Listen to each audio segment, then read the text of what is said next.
Hello friends, welcome back to my channel moms kitchen with Ruby. আজ আমি আপনাদের করে দেখাচ্ছি গরমে শরীরকে ঠান্ডা রাখার মতো একটি রেসিপিটি হচ্ছে কাঁচা আমের শরবত।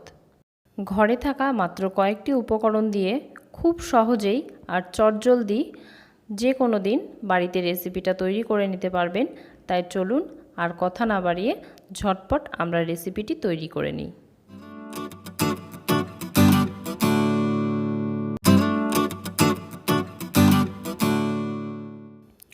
আমাদের আজকের রেসিপি কাঁচা আমের শরবত বানাতে প্রথমে এখানে আমি দুটো মিডিয়াম সাইজের কাঁচা আম নিয়ে নিয়েছি। প্রথমেই আমগুলোর খোসা ছাড়িয়ে নেব।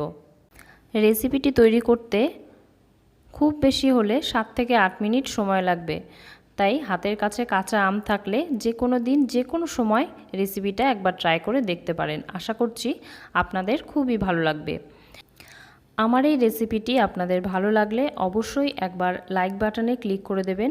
আর যদি আপনি আমার চ্যানেলের নতুন বন্ধু হয়ে থাকেন তাহলে চ্যানেলটি একবার ভিজিট করে আসতে পারেন। আশা করছি আপনাদের খুবই ভালো লাগবে। আর ভালো লাগলে অবশ্যই আমার চ্যানেলটি সাবস্ক্রাইব করে চ্যানেলের পাশে থাকবেন। পাশে থাকা বেল আইকনটা প্রেস করে দেবেন। এতে করে যখনই আমি আমার চ্যানেলে নতুন কোনো ভিডিও আপলোড করব সেটা সবার আগে আপনার কাছে পৌঁছে যাবে।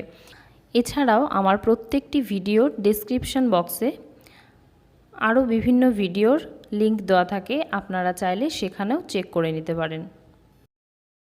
আমের খোসা ছাড়ানো হয়ে গেছে। এবার আমগুলোকে আমি ছোট ছোট টুকরো করে কেটে নেব।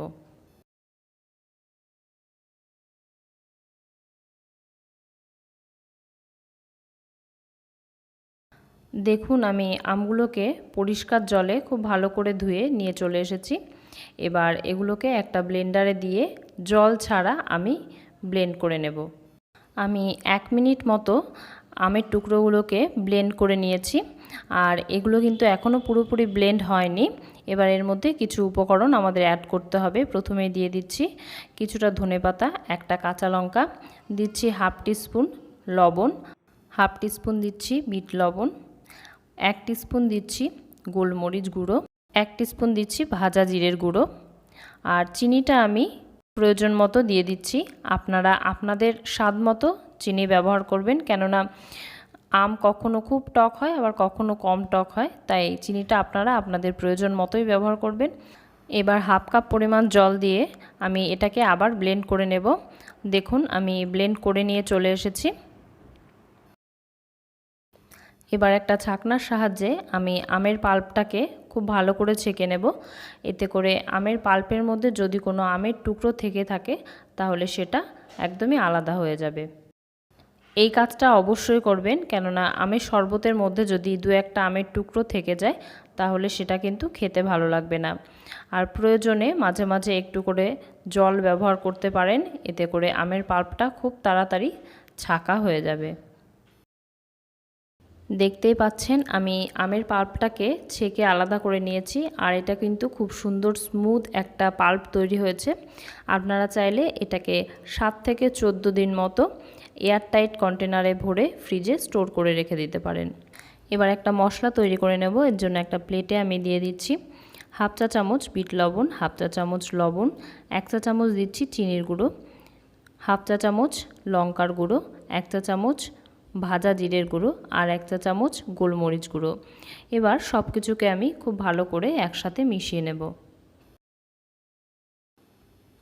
এবারে যে গ্লাসে আমি শরবতটা সার্ভ করব সেই গ্লাস দুটোর ওপরটা একটু জল দিয়ে ভিজিয়ে সেটাকে এই মশলার উপরে একটু করে চাপ দিয়ে মশলাগুলো এর ওপর দিয়ে লাগিয়ে নেব। এতে করে শরবতটা সার্ভ করার পর কিন্তু এই মশলাগুলো মুখে লাগবে আর খেতেও কিন্তু খুব ভালো লাগবে।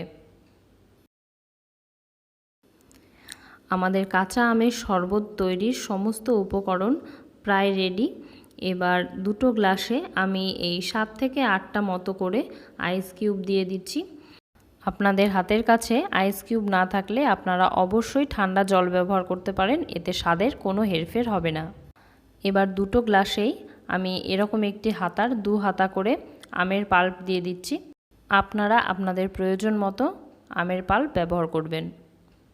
আর পাল্পটা তৈরির সময় অবশ্যই করে ধনেপাতাটা দেবেন, আর চাইলে পুদিনা পাতাও দিতে পারেন, এতে করে আমের শরবতের স্বাদটা কিন্তু আরও বেড়ে যাবে। এবার এতে পরিমাণ মতো জল অ্যাড করে দিচ্ছি, আর জলটা দেওয়ার পর একটা চামচে করে আমি সব কিছুকে খুব ভালো করে মিশিয়ে দেব। তাহলে আমাদের আজকের রেসিপি কাঁচা আমের শরবত পরিবেশনের জন্য একদম তৈরি। এবার আপনারা আপনাদের পছন্দ মতো যেমন খুশি করে এটাকে সাজিয়ে সার্ভ করুন। আমার হাতের কাছে আমের স্লাইস ছিল, তাই আমি আমের স্লাইস আর একটু ধনেপাতা কুচি দিয়ে এটাকে সার্ভ করলাম। কেমন লাগলো আমার আজকের রেসিপি অবশ্যই আমায় কমেন্ট করে জানাবেন, আর যদি ভালো লেগে থাকে তাহলে একদিন বাড়িতে ট্রাই করুন। আশা করছি আপনাদের ভালো লাগবে। আজ এই পর্যন্তই। আমি আবার হাজির হয়ে যাব নতুন কোনো দিন নতুন কোনো রেসিপি নিয়ে। ততক্ষণ ভালো থাকুন, সুস্থ থাকুন, আর নতুন নতুন রান্না শিখতে থাকুন।